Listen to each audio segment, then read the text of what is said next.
for being here. So maybe it makes sense to start with this. You referred to it as a democratic process. And I'd love to hear of how this sort of evolved. And I'd love to hear you say about it. I'd also love to hear the cast weigh in on this democratic process as well. So so in the beginning it was me and Tim and then Jeremiah talking about the possibility of inhabiting a space and a time where things were murky at best in terms of motives and some ideals, ideology, morality, a sense of morality. Even beliefs were kind of, in their embryo stage. And with Tim Carlson, we go back 16 years of making films together. Tim is and his family, the protagonists of Stop the Bonding Heart, but they already worked with me in my first film, The Passage. So we started thinking about the godliness of war. And then Jeremiah acted in my first short film, so more than 20 years ago, I don't know, 24 years ago, a silent film shot on a bollocks. And he's just a well-cultured man who quit acting for journalism, and he's a historian. So we also talked about the politics of war, and we started this, to digress, between present and past, obviously, so that's how this film came about in a way. But then this democratic process, or the kind of fully participatory process, which stems also from my way of making films, continued throughout the shoot, where all we knew is we were going to make a film, or at least attempt making a film. That was nobody could guarantee an outcome in this process, but all we knew is we were going to set camp in Montana for 2 months. I told everybody that there was going to be a battle. There was going to be a before and an after a battle, and that was the film. And we were going to reflect on what we learned, what we felt, and that was really it. So everybody contributed, and the film took shape, in a way morphed and permutated based on their own contribution and willingness to pour their heart into the project, really. I would love to hear some of the cast members talk a little bit about this, contributing to this process. I mean, was there maybe research, maybe some training, but also parts of yourself that you brought to the film in this, even inhabiting this time period?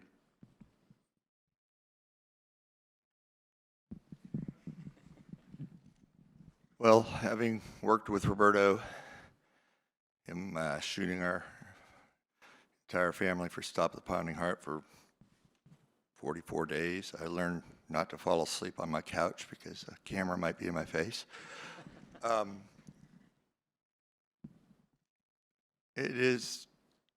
Roberto doesn't have a script. He sits you down in a situation that he may have thought of before, but most likely he hadn't. It occurred to him 5 minutes ago. And he also listens. I'm sure you had the same experience. We would talk, and he would change things or come up with different ideas. 2 things.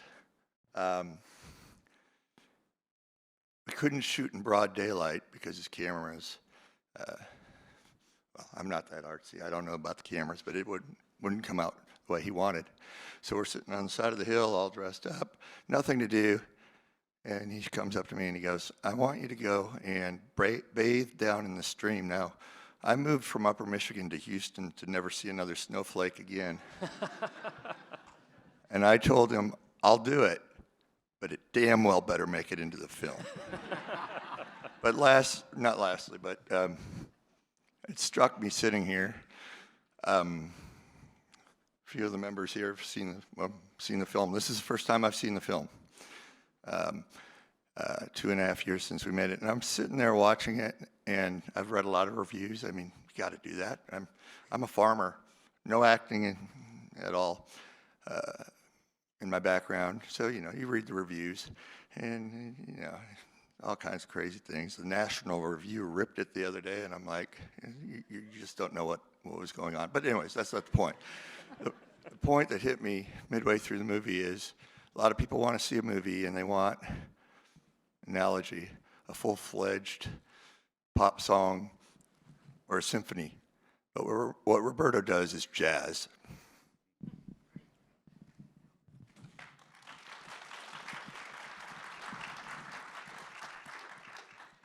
I'm wondering if there were any rules that you set, or that maybe you set for yourselves. I don't know. I mean, just in terms of what you could do, what you couldn't do, maybe in this, and just in terms of trying to capture the precise time period. I personally, I don't. The way I see it, or at least the way I shoot films, I don't think it's my role to set rules. I think it's their role to set rules. Of course. The film process, the filmmaking process is hierarchical by nature. So I do know that I have my intervention, the editing process will shape things to my the way I want them to be shaped. But during the shoot, I make sure that they're free to do whatever they want to do, are free to speak and use the jargon, the vernacular they choose. To use, the fear to overact, perform.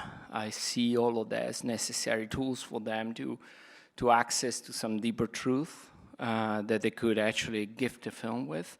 I recognize the value in the performance of the self. This is not easy. I mean, I'm asking a lot for them for very little in return. I don't know, I always used the Mike D'Antoni analogy when he was coaching the Knicks. This is basketball, NBA. And Mike D'Antoni was very famous as a coach in America. Now he's not coaching, but he was a very famous player in Italy. So when growing up, I adored Mike D'Antoni. And when Amare Stoudemire, player, once went to him and told him, why don't you tell tell these guys to stop shooting threes because we're missing. And he said, because if I tell them to stop shooting, they're going to second guess themselves, and they're always going to doubt whether they do it. They're going to get into that wrong thing, right or wrong dynamic, which is very detrimental to the performance of the team. And it struck me because it's true. So if I told them not to do something, they'd be worried about what not to do instead of being themselves. And I think it is, for me, it would be a suicidal not to collect the gold, since this is a gold rush that is in all of them, which is actually, they're golden to me and to my process. This film, I think, really captures the sort of boredom and the terror and the extreme discomfort and conditions that that a group like this would have faced. I can't help thinking that the shoot was a little bit like that. Maybe Tim, you've already shared a little bit about bathing in cold water, but I wanted to sort of what was this experience like? What were you you were out there for how many days? How long were you shooting? A couple months in 7 weeks.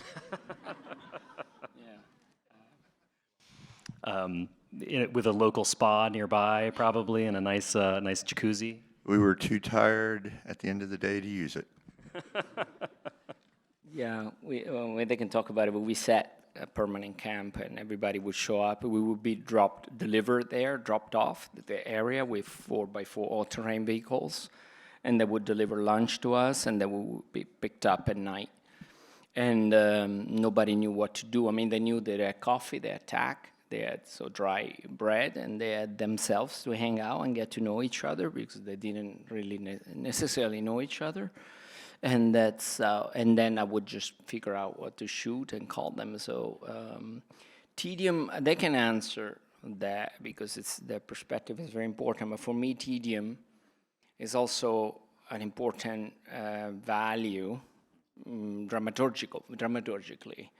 I do appreciate, this is also personal taste, I do appreciate the tedious, perhaps, development of events or non-eventful sometimes, because I think it's, maybe that's how I live my life.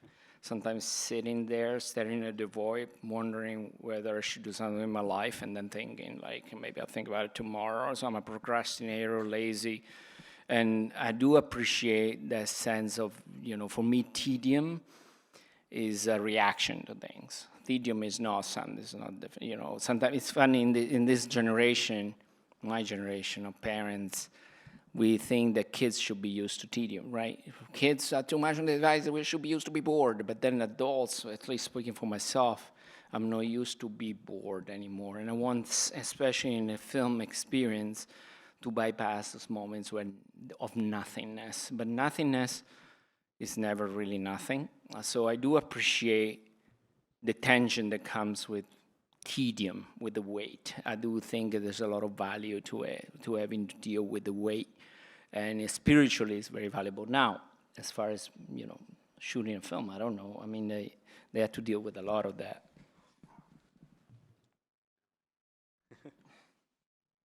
Well, I think going back to the approach, the process that we all took for this film, this spring in one of the early interviews Roberto did, he said his creative process was empowered by what other people would see as uncertainty.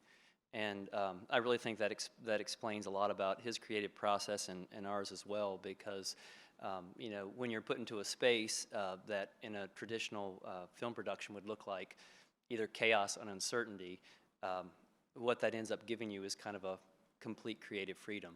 So it gave sort of a space to allow moments to happen organically, for them to happen naturally.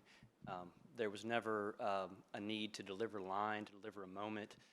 You let things happen, and they didn't end up being good or bad. It just was a matter of, did they fit to the final narrative of the film, and did people see that? And so that empowerment by uncertainty, I think, really sums up the process and really gives the space and the creative freedom to make those moments happen that you saw in the film. Did your process change, do you think, very much from your previous films? I mean, obviously this is a little bit of a departure in some sense, but as I said, it's very similar in a lot of ways. Yeah. I mean, there's a major difference here that people are not, gathering from their own. They're not inhabiting their spaces. They're taken out of their comfort zones. They're not in control as much as they were. I mean, Tim and Judah know, because we shot together at their place for a long time. So it's quite different to be. In a way, there's more equanimity, because I think they held a lot of control of the process. I remember at first, the way I was filming, I would have to follow, Tim and his daughter shutting the door closed on my face because they didn't want me to film. They had all the control. But right now, we're in a position of equanimity. We're in this terra franca all together. We can gather from who we are, from ourselves, and not really from our space. And we can retrieve to that comfort zone, to the safe space that we used to have. So we all felt much more vulnerable.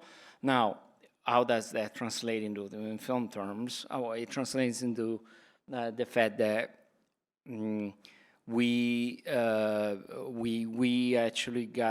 to kind of resort to something that is more performative at times, to trigger something else that is more true to us. So, going through a battle which is clearly fictional, and yet, the way we filmed it was very, very, very, very impactful for them, and trigger some reactions, and what they talk about and the way they act. Even Jeremiah breaking down in tears, there was a moment where he said, this is how I feel. If you could please give me some space, you alone, and give me room to process how I feel. And then it became just tears. Those are moments that they are testament to a reality or truth. So there isn't much change in the way of film. But the fact that I took them out of their safe space, I took everybody out of the same space, and when it was land that belonged to where we didn't belong to, created a sense of not belonging, which is in a way fictional. So yeah, but methodologically, I approached the film the sage. Tim already mentioned it. I didn't write. This is the film I wrote the least, because I usually write notes after the fact. This one I completely ditched any sort of writing tool, and I resorted to the oral traditional storytelling completely. So this is my most fictional film, and yet it's the film that is least written and completely spontaneously created on the fly. Choosing a subject like the Civil War, there must have been lots of discussion about the present. Hollywood's even made a movie about the next Civil War. I mean, this is obviously something that the sort of deep fractures in American culture are very present to all of us, I think, and this must have been a big conversation, at least, or at least internally for a lot of you, and probably in the production of the film. And I'm wondering if that emerged on set at all, or if this was something that you wanted to keep in the periphery.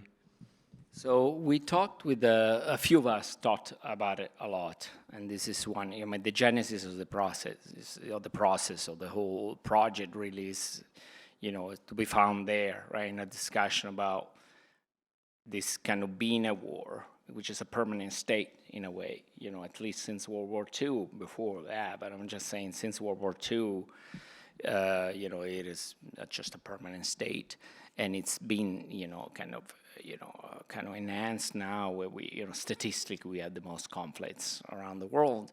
We talked about that. Where, as Americans, we also reflect upon our country's involvement in wars, the war economy, the incidence of war economy into our economy. This is something that is part of our conversation, the way we relate. But again, the spiritual aspect of it, which is dear to some of us, right? We don't necessarily align ideologically, spiritually, which is the beauty of it. And maybe I'm sure that's why we're friends, because we feel safe with each other, expressing who we truly are.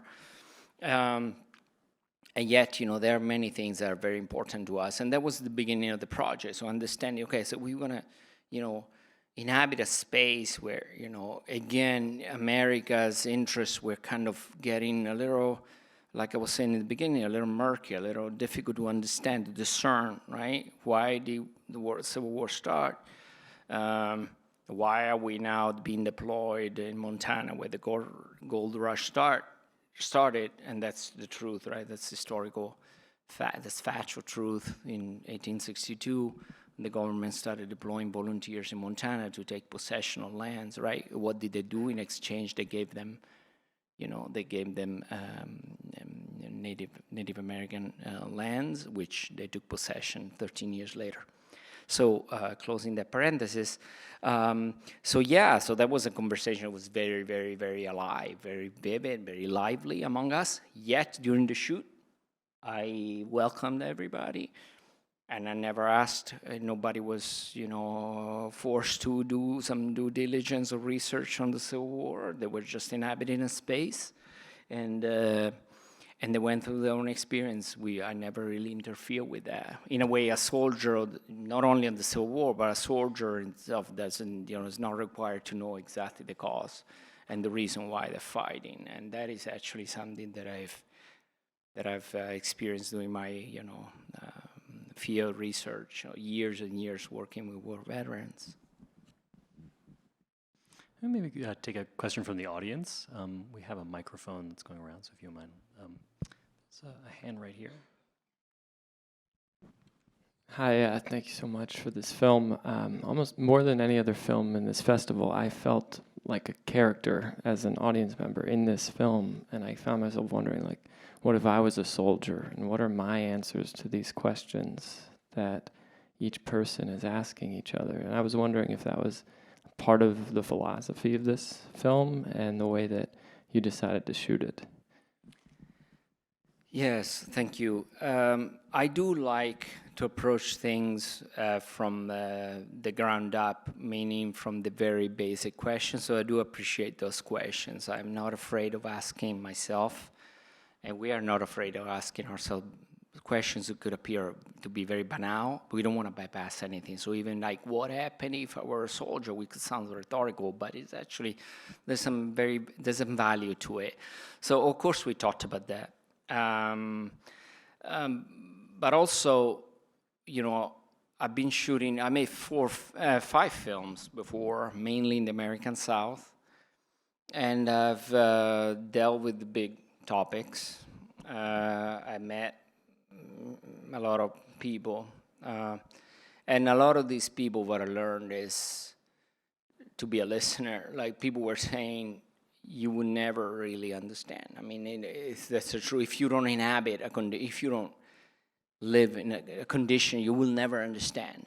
But if you are just attentive, that could be, showing openness for dialogue, right? In many of the issues that that are present in my previous films, it's about that. Like if you could only listen, if you could only understand, if you put yourself in someone's shoes, without pretending to know, and that is the core issue, pretending to know, and yet just trying to experience it. That's all we had. That's all I had. So, yes, what can we pretend to be soldiers? No, but can we go through an experience where we are forced to deal with issues like loneliness, of abandonment, of where carelessness, or even through the battle, like every day they were put through, a ditch, people were shooting at them and it got dark and they didn't know what was going on. I mean, at least from a spiritual or emotional standpoint, it was important to experience it. At least it was important to gather some conclusions, which are not representative of any truth, but they are that representative of, that say a lot about an experience. So I do think my cinema, or the cinema I care about, is experiential. It's not necessarily, it doesn't deliver any truth, but it does deliver an experience which is direct to the best of our ability. And I just wanted to add, and perhaps the biggest danger today is when human beings become desensitized to war, and hopefully through films like this you can try to counteract that. Yeah, you were probably all thinking of previous war films that don't do that, or do something that that you find misleading or misrepresented. Yeah, definitely. There's a reason why we only wanted to have one battle, right? Because after that there would be another one. But in cinema, in the limited language of cinema that works by omission, another battle would inevitably cause or kickstart or trigger a kind of right-wrong dialectics, revenge, or the hero, and who's deserving of killing, who's deserving of dying and winning, losing, and everything becomes very, very pyrotechnic, and it's spectacle, and we knew we didn't want that. The non-identification of an enemy is done precisely because of that, because once you identify an enemy as such, then you already, by default, you identify the righteous ones. But from a humanistic standpoint, this is not what we wanted to do with the film. This film starts from the fact that we met so many people saying, I was in the front line somewhere, in one of the Gulf Wars, and I was shooting, like Jeremiah saying in one of the lines. I don't know why I was doing it, I just had to do it. It was a matter of survival, and I just didn't understand why we were doing it. I never thought that freedom would look this way.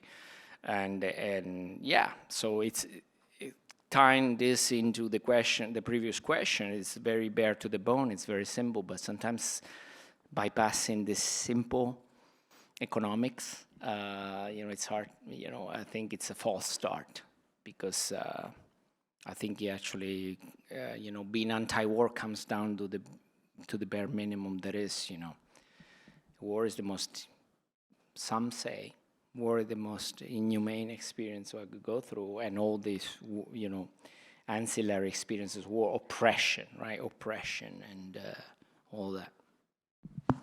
There's a lot in the film about faith.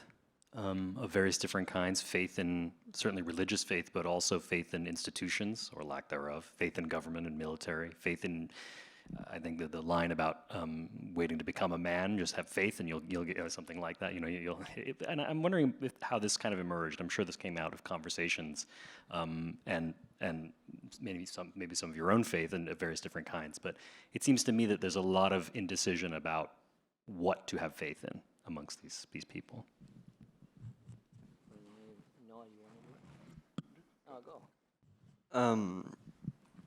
So in the movie, coming out about talking about being a man or faith, I grew up with being a Christian, and it's hard to explain. I feel like being a man is like for the better of everyone in your life, and the Bible has a great leading to becoming a man, basically. I think at that point in my life, I didn't believe in anything, really. And I think I was kind of inspired by Noah and these, the Carlsons, and sort of just the conviction that they brought and that they have. And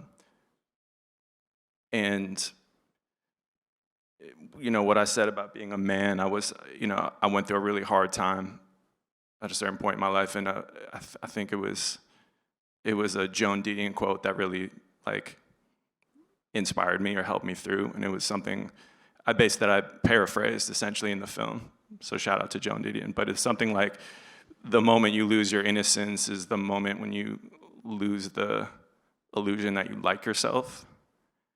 And I was just like, wow, that cuts pretty deep. But it helped, and so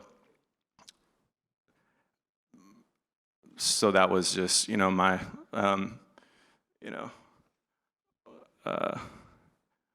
that's just what what came to me.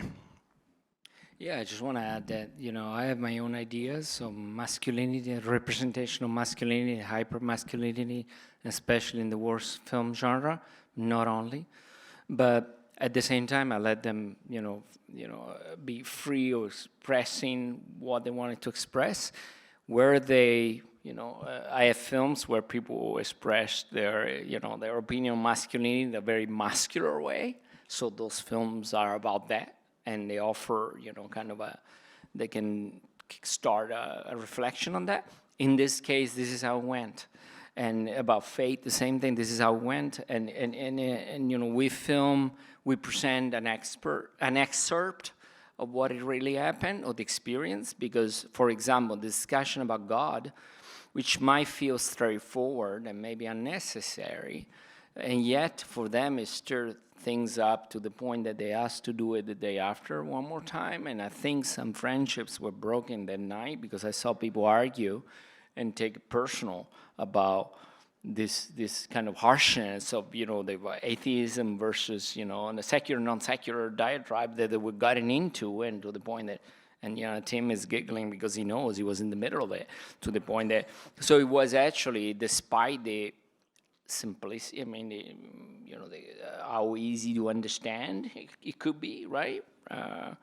The issue of godliness of war, and yet for them it meant a lot personally. So for me, that scene, which is this more straightforward scene, self-explanatory scene of the film, but it's one of the most important because it was so important to them, and it's very, very, it's telling of an experience of the way we make films, something that troubled them, and they care for it for like 2 straight days with probably, not even sleeping.